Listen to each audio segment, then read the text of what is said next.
Okay, so here we go. Give it a few seconds to get started. And right on, here we go. So I'm going to share with you my AutoCAD.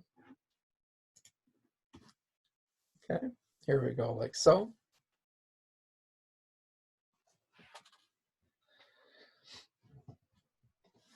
And the demonstration file that you see today, in itself, sorry, my computer's trying to update. In itself, there's not a lot of different content here, but how you can apply these commands and the amount of different shapes that you can make with them is pretty extensive. Okay, especially when you look at some of these commands, you will see that even within themselves, there's a whole bunch of different ways that you can even create these shapes. Okay, so don't feel like you're lost. In reality, same way with all drafting, there's going to be a whole bunch of different ways to accomplish the feat. It's really what works best for you. Okay, so sometimes it takes a few tries to figure that out. So before we start, we have these 4 commands down at the bottom. We have arc, circle, ellipse, and polygon.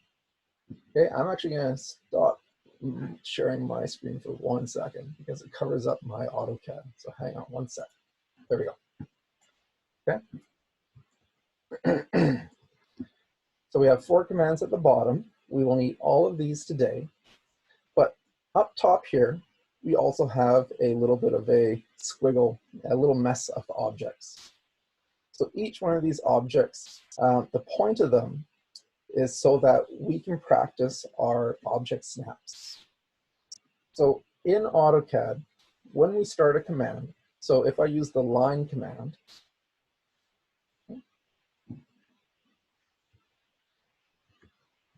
the command line, AutoCAD itself, will ask me to specify that first point. Well, by default, if I've moved my cursor through space, you will see that as I touch different shapes, AutoCAD will pull up these green markers. So we can see on my screen, at the end of the line, I have a green box. Okay, so that box indicates that I am able to connect to the endpoint. You can see next to the cursor, we even get a little bit of a gray area with text that says that this is the endpoint. If I move down towards the circle, okay, I can hold down the wheel and I can push my screen. Okay, if I hover near the circle, it will indicate to me, okay, you can see the green circle is on the center, and that is the center snap. So all of these different object snaps are always constantly running in the background. Okay, AutoCAD is always keeping track of them. That option to use this feature in model space is found down at the bottom, okay, and it's right here. Okay, so it's the box with the little corner pick point, and this is called our object snap. Okay, if you want to see all the different types of object snaps that you have available, you can go to the arrow beside it, and if you click on it, it will pull up a menu of all the different types of points that you can connect to. So we can connect to endpoints, midpoints, center points, the geometric center. Okay, if we're working in 3D, sometimes we would use this. We have nodes, quadrants, intersections, extensions, and so on. Okay, so each of these points can be put to our own use. If they have a check mark, that means that AutoCAD is currently tracking them. So right now, in my model space, I can find endpoints, center points, intersections, and extensions. Okay, so if I go back, okay, move my cursor towards one of the lines, okay, I have to have a command active. If I hit escape, those object snaps will no longer be active. But if I start the line command, there they come again. Okay, so if I move near the line, AutoCAD will try to connect using that endpoint. So I don't even have to go and hover right over top of that point. As long as AutoCAD displays it, when I click, it will connect. okay? If I go near the circle, it will display that center point and it will connect. Okay, so AutoCAD always uses these object snaps to help keep your line work tidy and provide you the opportunity to reconnect with existing objects. Okay, over here, we have two lines that cross each other. In where they cross, we find the intersection. Okay, there's our intersection. And then there is an extension as well. So if I hover over top of here, I would also be able to find that extension. Okay, so all of these object snaps can be really, really valuable. Okay, they can help us keep things connected. They can help us reconnect to existing line work if we want to continue a certain part of the drawing. Okay, then they make sure that we are precise and accurate when we draw line work that connects with other pieces. Okay, if you want to look at more options for these object snaps, okay, at the very bottom of this pop-up, you have object snap settings. If you were to click here, it will bring up a object snap setting manager, and you can see all the different things that we have available here. So ideally, you don't want to turn everything on. If you turn on all of the object snaps, your line work can get even a little bit hard to control, because now we're snapping everywhere, right? I'm snapping to the nearest point, snapping to quadrants, snapping all over the place. So in some ways, it even becomes a little bit hard to manage, right? So the idea is to find out which object snaps work best for you and then apply those to your drawing process, okay? So if you ever do get everything turned on by accident, you can always go back to those object snap settings. You can clear them and choose the ones that you like, right? So personally, I like to use endpoint, midpoint, and center, intersection, extension, and perpendicular. And those are the ones that I always use. Sometimes I'll use parallel. It depends on what I'm drawing. But those are my choices. And if you were to go to a classroom situation, right, if we had our teaching assistant, Tony or Curtis or Darcy helping us, each one of them will have their own personal setup as well. This all comes down to personal preference. Okay, there's no right way or wrong way. Okay. So I'll set those as my object snaps that I'm currently using, and I'll hit OK. And now that I have those active, I will be able to snap. I have my endpoints. Okay, there's my center point. Let's go and find a perpendicular point here. Oh, perpendicular is right on the line. That's no good. Let's go to this endpoint. Okay, there's perpendicular. Okay, we just have to be a little bit careful that we're snapping to the right place. Sometimes it can be a little bit finicky, so be patient. Okay, and on we go. So in some situations, it's actually, let's pretend now I want to connect to these quadrants. So we do have quadrants on arcs and circles. And we do have a snap for them. Okay, there's our quadrant snap. So one thing you could do, if you want this temporarily, you could turn it on and then snap to that quadrant. There's one quadrant, there's another quadrant. Or instead, okay, if I don't have this turned on, what you can do is if you hold down Shift on your keyboard, okay, when you're in the middle of a command, if you hold down Shift and you right click, AutoCAD will pull up a menu of temporary snaps. Okay, so these temporary snaps will become available. And at this point, if I chose quadrant, that temporary snap will override everything else. So if I go to my endpoints now, it won't find anything. Midpoints, intersections, perpendicular, nothing will show up.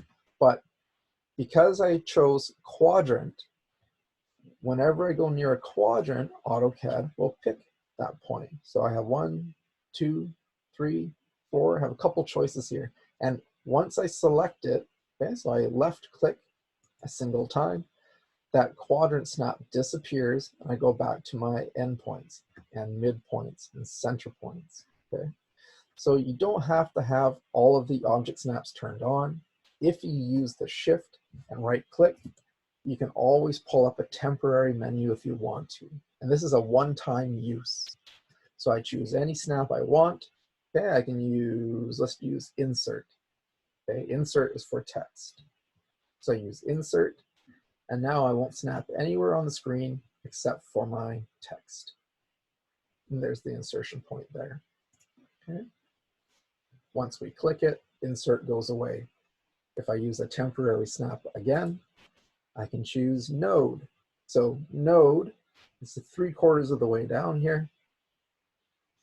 And now that I chose node, all I can snap to is my node. Okay, so temporary snaps and object snaps, they can be very, very useful. Okay, let me open up my chat here for a second. Sometimes it takes a couple of seconds to load it.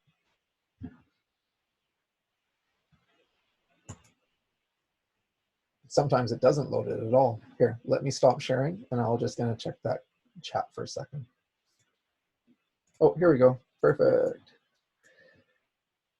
Hi, Joseph.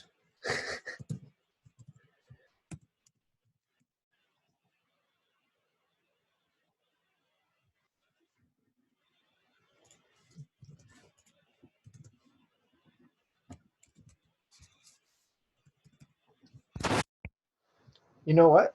I don't know that, but I will check that out. Oh, I closed the chat. Hang on, it'll come up.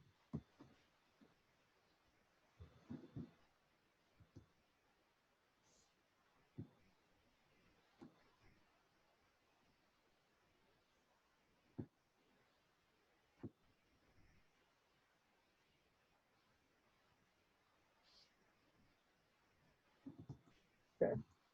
Well, I've lost my chat, but we'll look into that as well. And if that works, then perfect. If not, we could always stick to setting up our object snaps, okay, and following along with using those temporary options as well. Okay. I'll look into those first 3 letters. If that works, then we can post something about it, or we can talk about it next week. Because the nice thing about snaps and the nice thing about covering this content is now we pretty much do this every day. So it will become more and more common, and you will get lots and lots of practice over the next few weeks. Okay. And hopefully with a little bit of practice, it becomes a little bit of second nature. Okay? So if there's other ways to do it, we'll explore those as well. So now that we've practiced snapping all over the place and we made a huge mess here, if you want to, we can scroll down to the bottom, and I would like to cover with you going through each of these 4 commands and giving you a little bit of a run through on how they work. Okay? So I'll give you a few seconds to get down there.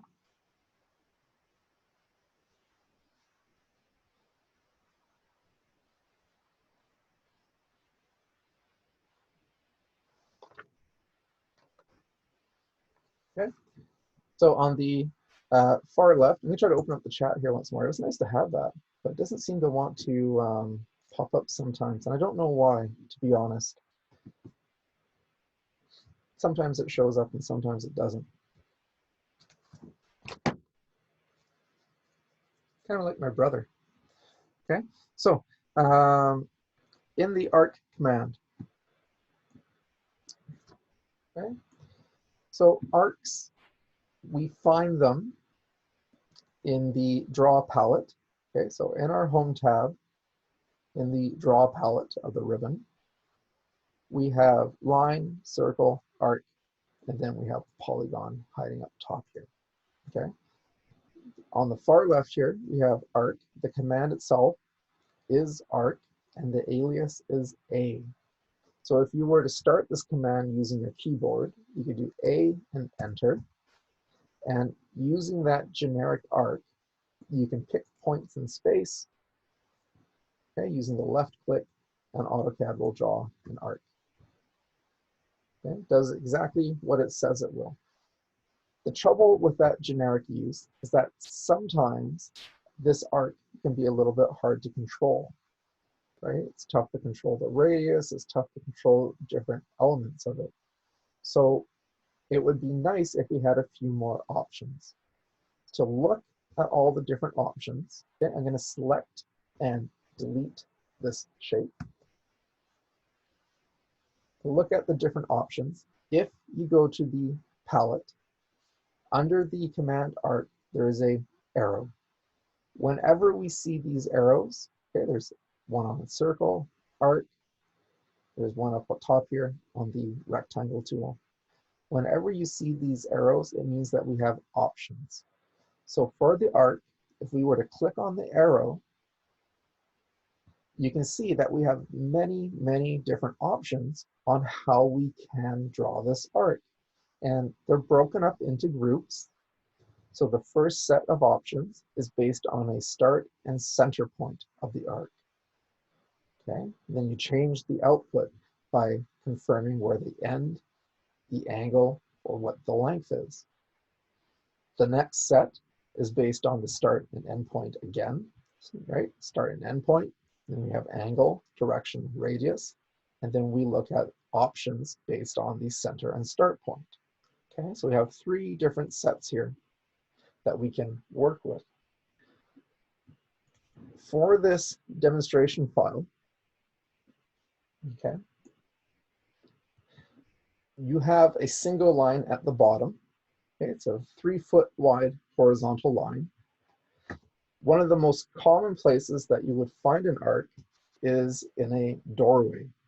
So on this line, if you use the line command, okay, using your object snap, if you snap to the endpoint on the left, I would like you to draw a line that goes 3 feet straight up. So remember, if we want to draw straight lines, the perfect tool for us, the perfect option, is that orthographic mode. So on the bottom of your screen, you have the right angle. If you click on that right angle, you can turn on orthographic mode, and we want to go straight up 3 feet. So my input would be 3 with an apostrophe. Okay, 3 feet. So I can hit enter and finish that. Okay, so this L shape, or horizontal line, and the vertical, in some ways, this could represent a doorway. Okay, so I'll give you a few seconds to get there, and we'll come back.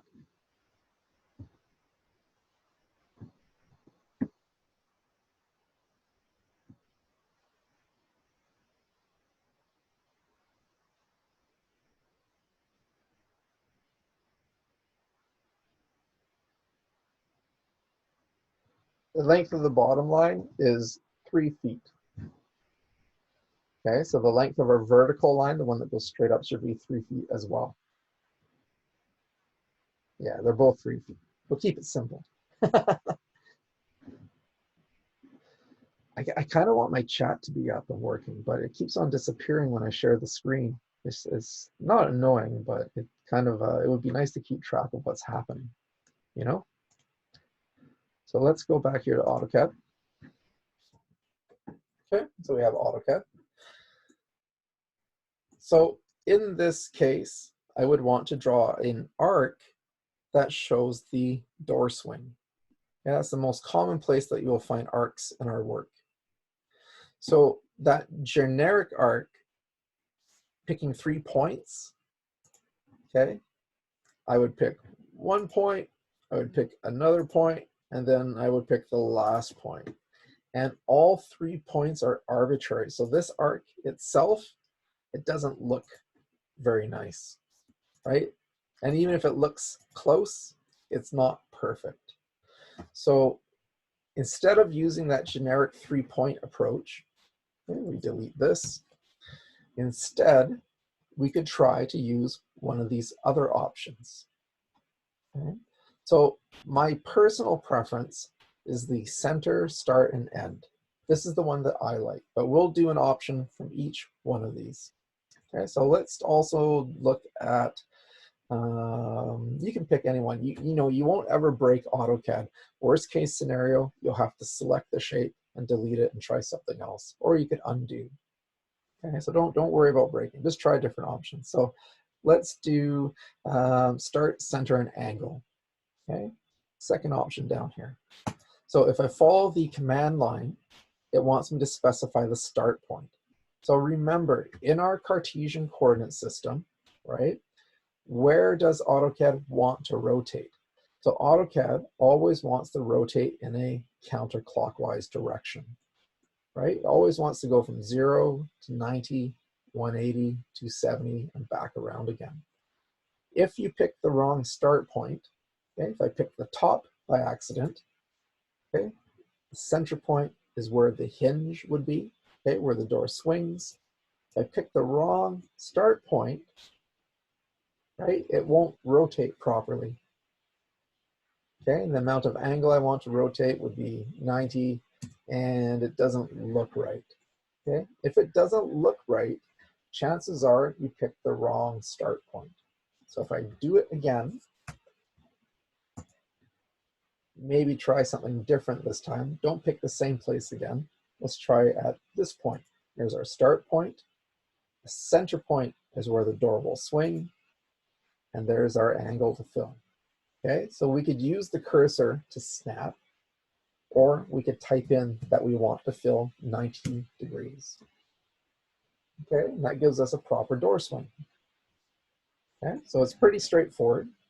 The tool will do exactly what it is supposed to do. You know, a lot of the time, if you don't get the right result, it's a user error. Okay, it's just because we're not familiar with the command, or we're not quite inputting the information properly. But like I said, don't get frustrated. You know, all we have to do is delete that shape and give it one more shot. Okay, so let's look again. What else do we have here? Okay, I'll let you explore these. I'm going to go straight to center, start, end. This is my favorite, and I'll show you why in a second. So if I pick the center point of the arc is always where it connects to the wall. So it connects here at this intersection. So there's my center point. Start point will be out to the right, and the end point will be up top. And I can snap to indicate all 3 points. Okay, so the reason why I like this one is because if I was to use the command line, okay, so using command line, the command is arc, the alias is A. So if I input using my keyboard A and enter, in my command line, there is a center option available for me. And by default, if I input C and enter, so C for my option, because I want the center point and enter, it will default to center, start, end.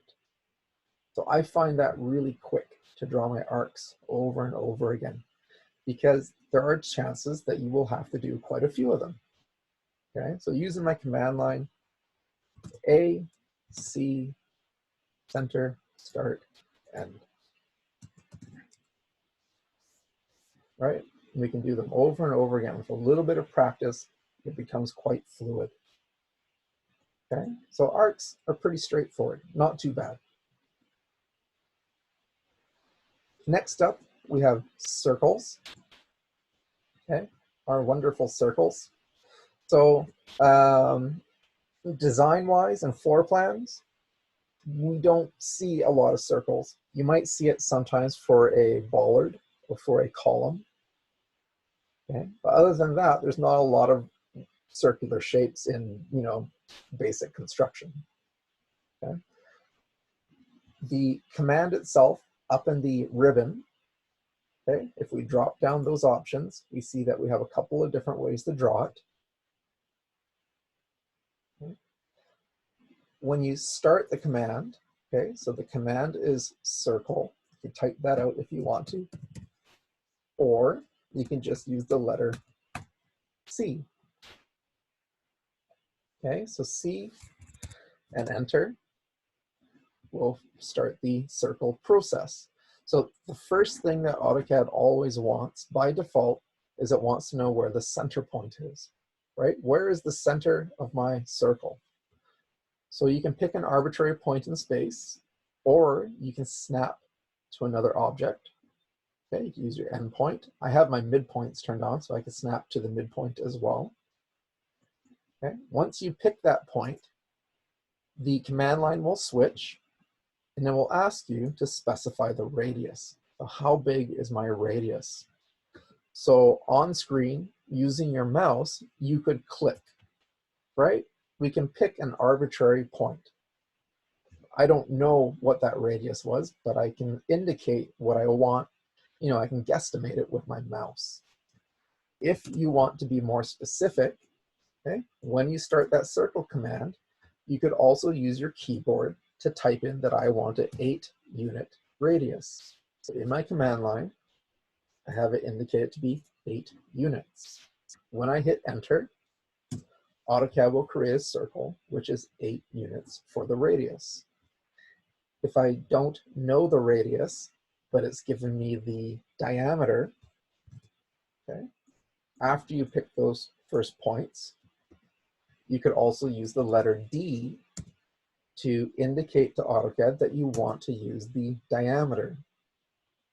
Right? So whatever information you have, you can put that into use. So maybe I know that the diameter is 24 units. Okay, so that's a couple of different ways we can create our circles.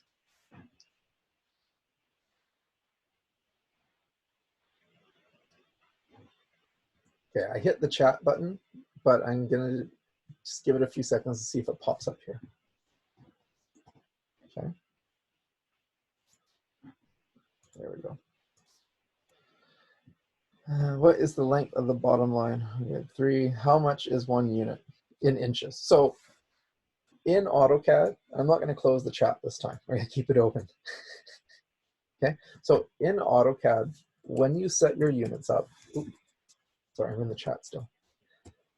Oh, I see what's happening there. So it's actually popping the chat in behind my screen.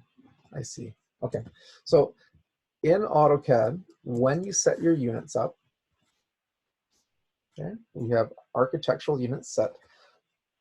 In the imperial system, okay, the architectural system, 1 unit is equal to 1 inch.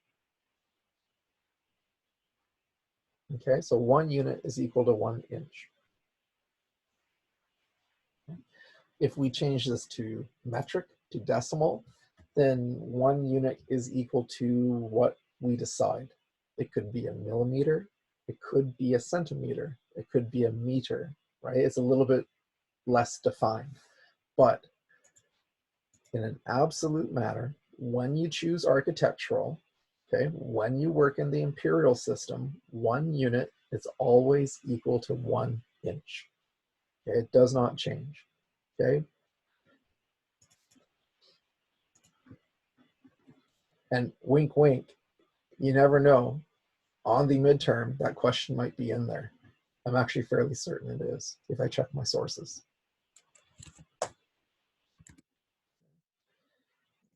Chat. And it doesn't open the chat anymore.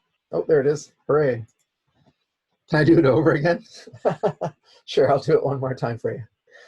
Just because, don't tell anyone else. Yuvraj, you've always been my favorite. Here we go. Over one more time. So circles. Okay, in the imperial system. So we pick our center point. You can see it's remembering what I did last time, 1 foot. Okay, so whatever you input as an inch value, so we can do 12. Okay, this will indicate to AutoCAD that we want a 12-unit radius. Okay, a 12-inch radius. Okay, also 1 foot. Okay, so when we hit enter, that's exactly what we get. Okay. So other tools with the circle, we also have 2-point, 3-point, and tangent-based circles. Where would you use these? I don't really know in most of the cases. I do in some cases use the tangent radius. Okay, I'll try to explain that after we review these other ones. Come back to that. So with the 2-point option, basically any 2 points you snap to, AutoCAD will create a circle that connects them. That's all it is. Okay, so any 2 points that you snap to, AutoCAD will draw a circle that touches both of them. For the 3-point, same concept. Any 3 points, it will draw a circle to connect them. Okay, so wherever we go and snap in space, AutoCAD will touch all 3 of those points. Okay, down in the bottom here, we have our little V coming together. Okay, tangents and radiuses. So sometimes on site, okay, so let's zoom out. And you don't have to do this. This is purely for demonstrating the tangent and radius. So on site, if I have a site which is, let's say, 60 feet by 40 feet. Okay, 60 feet by 40 feet. And one of these legs kicks out. So on this site, if I was going to put a small crane, I would need to know the, so basically if we have a crane, we can't have it go over top of the properties, right? We want to make sure that it stays within our site. So if I knew the radius, the turn radius of that crane, okay, how far the arm extends, I would be able to use tangent, and radius. Okay, so basically what this does is it lets me pick 2 lines that act as a confine for that radius.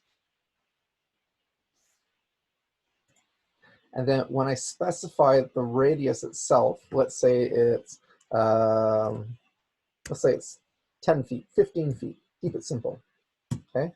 AutoCAD will create a circle which touches both of those property lines and keeps that radius within, okay, as tight as possible. Okay, so I can see exactly where the center point would be, and I can mark it if I wanted it to, okay? So that's basically where we would use the tangent options if we had to put a radius within a certain confine. Okay. If we were to take a line and snap from endpoint to endpoint, okay, we could also use that 3 tangent option where we pick 1, 2, 3 tangents, and AutoCAD will put a circle within those 3 lines. Okay, so practical use, I don't know if you would actually use them very often, right? But these first 2, center point and radius, center point and diameter, they will come up quite frequently, right? So it's good to get a good handle on how you control those radius and radii. I'm not sure what the plural is, the radius and diameter of those circles. Okay.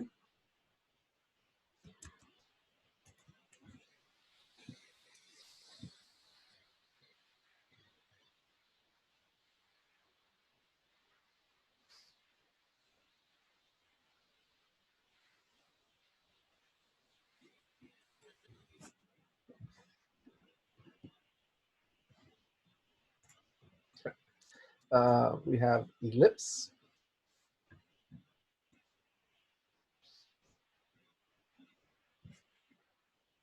Okay, so an ellipse is a shape which has, Joseph, sorry, I saw your question, but I'll come back to that in a few minutes. I want to get through this first, okay? Then we'll look at those units a little bit more.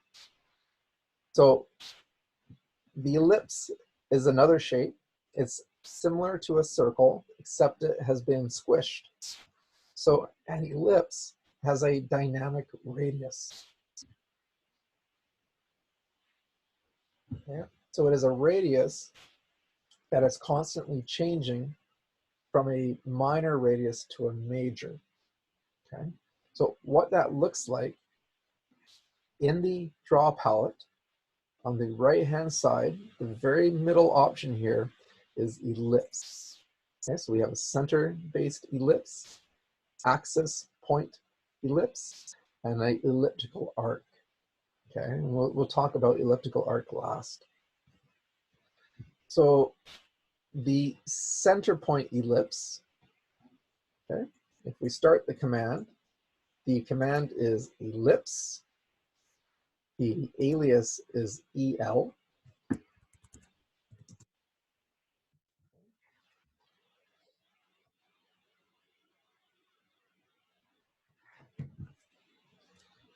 and when you start the command, it will ask you to specify the axis endpoint or a center point. Okay, so if we go to center point, okay, that's our first option here, center point. Okay, we can use this shape as a guide. So we can specify the center point, and then the longer line would be our major axis, and the shorter line would be our minor. So you can snap to either one. It doesn't matter which one you do first. Okay, snap here at 0 degrees, and then you can snap up top at 90. And you can see that AutoCAD will create a shape. It's similar to a circle, but it has been squished. And the radius is constantly changing from the minor axis as it transitions to the major axis and then back around again. Okay. So you can create ellipses based on center points. You can create ellipses based on specifying axis endpoints. Okay, there's a couple of different ways that you can approach this. And then we have the elliptical arc. So elliptical arcs used to be used much more frequently when we would draft in a isometric views of table legs and whatnot, or columns. So basically, if we put two lines straight down, okay, at the very bottom, we could put an elliptical arc. Okay, there. Sorry, let me start one more time with that. Yeah, I forgot to read my command line.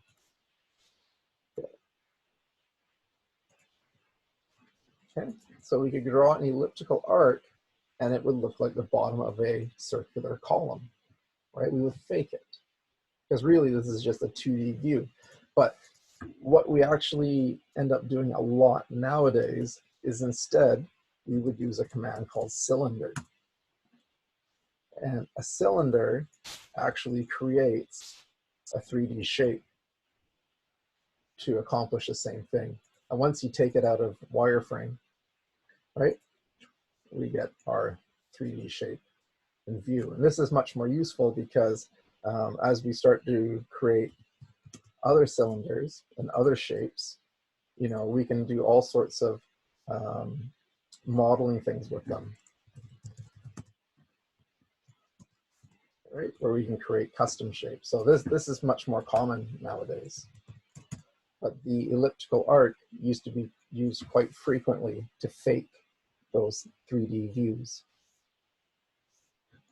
Okay. Okay. So ellipse, you will see the ellipse shape in your symbol library assignment today. Okay, we'll run through how we can do that quickly and accurately. Okay, and then the last command that you need to know for your symbol library today is the polygon tool. Okay, so the polygon tool is found not by default in your draw palette, but you can find it underneath the rectangle tool. So like we said, whenever we see these arrows, it means that we have other options.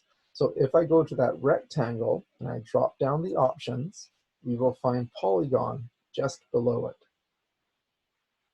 Okay, so if I select polygon, okay, it will replace rectangle as the default command here, but it will also start. So polygon It doesn't matter how many times you start clicking. The command itself won't start until you tell it how many sides the shape has.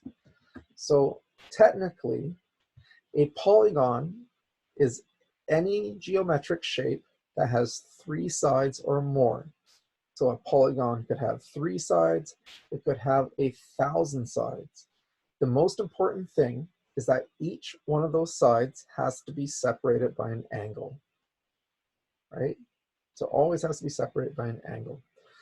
So the most basic polygon that we could draw would be one that has 3 as a number of sides. So we would input that in the command line. How many sides does it have?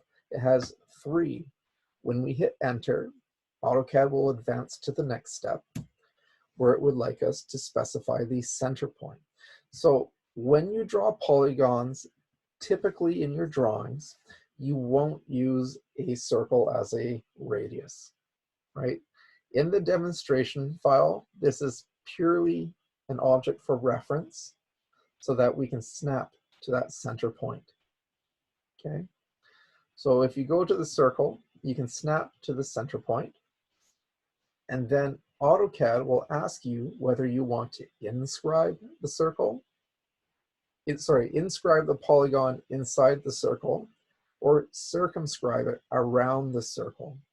Okay, so inscribe is inside the radius, and circumscribe is outside the radius. Okay, so if we choose I for inside first, we'll do both options. Okay, you can see wherever I connect, okay, it will keep that shape inside the radius. So if I want to connect right to the top, the snap at the top of the circle here is a quadrant. So this is a really good opportunity where I can hold down Shift on my keyboard, right click, and choose to snap to the quadrant. Once I select quadrant, that's all I will be able to find. So I can go to any one of these 4 quadrants. Okay, once I click, that command will stop. If I repeat the command, repeat the number of sides, okay, specify my center point.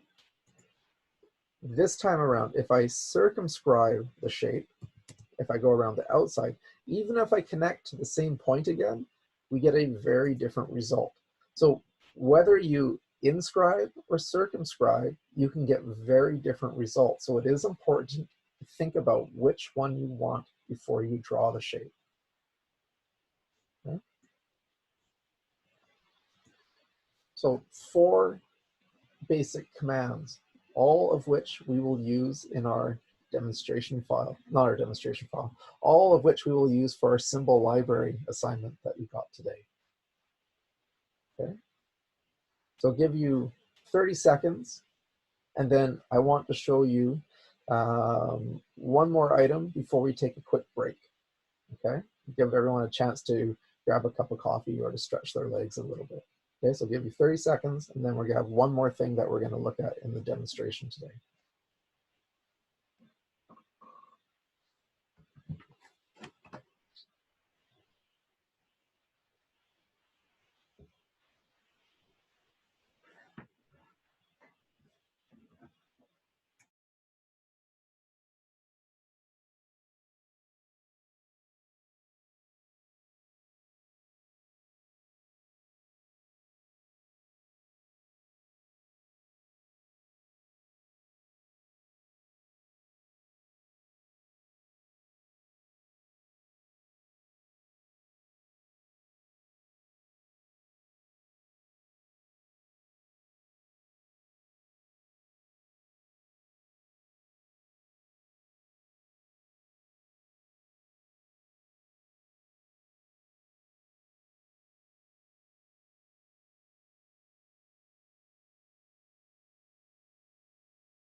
Okay, hi, I'm back.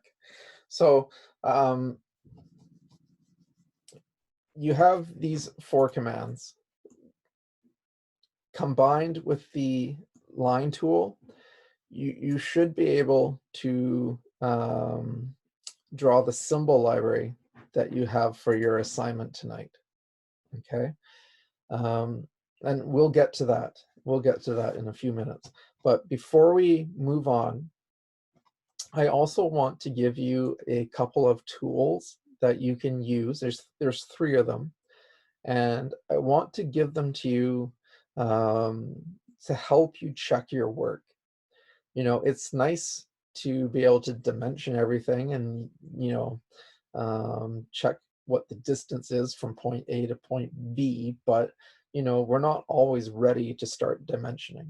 It's also nice to send it over to somebody else to check it and have them tell you, what's right and what's not. But I'm a big believer in the rule of two, which, in my office and for myself personally, usually means that, you know, I always check my work two different ways, right? And it ensures to me that what I'm doing is correct, and the work that I'm delivering to other people that I'm collaborating with or to a client, it's right, it's accurate, and it's what they asked for. Worst case scenario is that you charge somebody for work, or you collaborate with somebody for work, and the line work and the AutoCAD drafting that you've completed isn't right, and hopefully they catch it right away, but imagine if they don't, right? Imagine if they base an entire set of drawings off of something incorrect. It's a horrible experience. I've seen it. I've almost done it. I've caught myself, but I've almost done it. But I've seen it happen on countless projects where people draft, they don't check their work, they send it off for the mechanical, electrical, structural, landscape, interior design, for everybody to base the building on. And then in the last few weeks, before we go for permit or before we go to present to town hall, right? We find out that it's all wrong because that first person didn't set things up properly. Okay, so I want to give you three tools. I want to show you three different ways on how to check your work. So first, let's look at the properties palette. Okay, it's one of the simplest ways to look at a shape and get some basic information on it. So if we were to select an object, okay, so let's say I pick a circle. Okay, if I select an object and I right click, down at the bottom of that menu, we have our properties. Okay, so I don't use quick properties. I always use properties. And when we select this option, AutoCAD will pull up a palette. Okay, it usually docks to the left-hand side, and it gives you basic information about the shape. So from this palette, I can see the radius and the diameter, the circumference and area of this shape. So if I know that this column or this shape is supposed to be 1'4" for the radius, I can see very quickly that this is incorrect. So with some shapes, like a circle or an arc or an ellipse, for some shapes, if we input the correct value into the properties palette, when we hit enter, you'll see that on screen, that shape will update. Okay, so for some shapes, using the properties palette is a very quick way to check your work and go through and make sure that it's correct.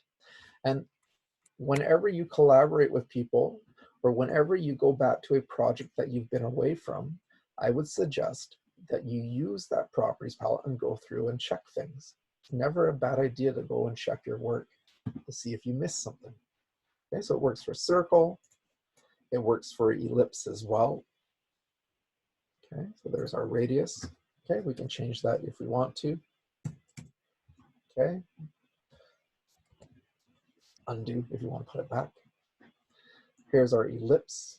So for the ellipse, you have access to the, okay, this shape here. You have access to the major and the minor radius. So this can be really, really useful. You know, drawing ellipses can be tricky.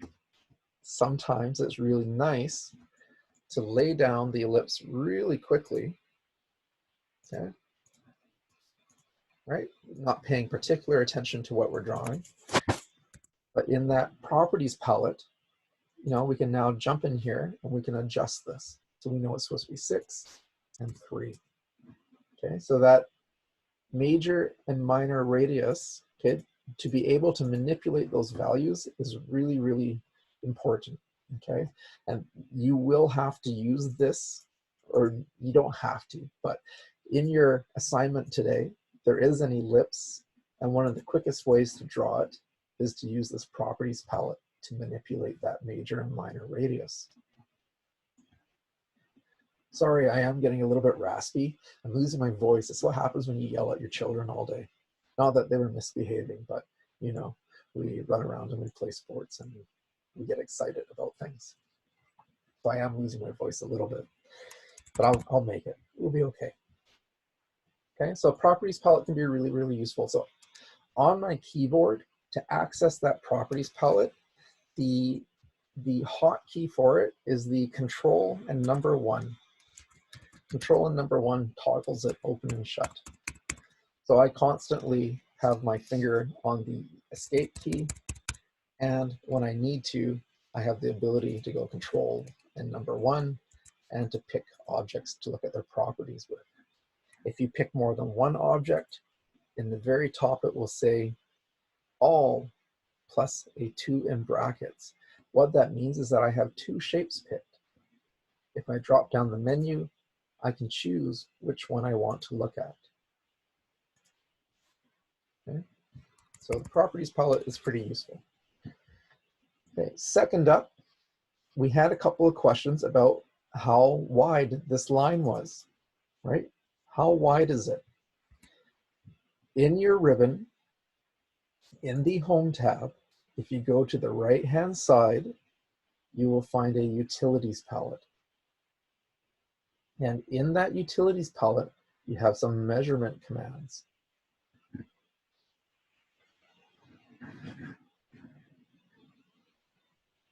Oh, did I crash?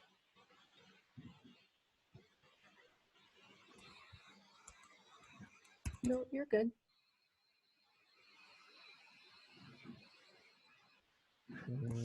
Hang on one sec. Something's hung up my computer here.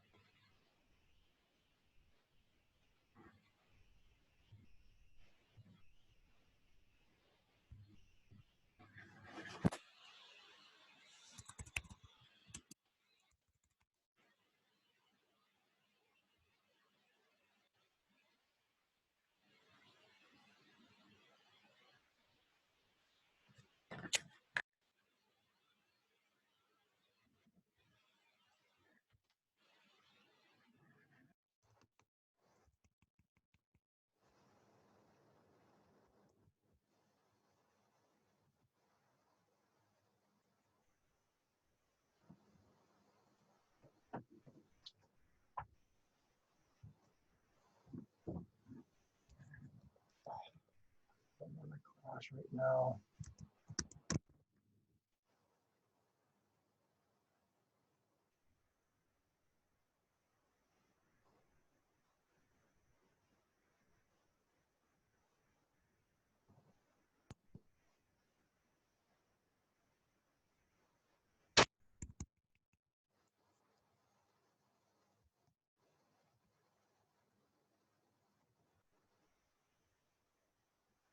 Really? Okay, if you can hear me, I'm gonna post another link because I think my computer is dead.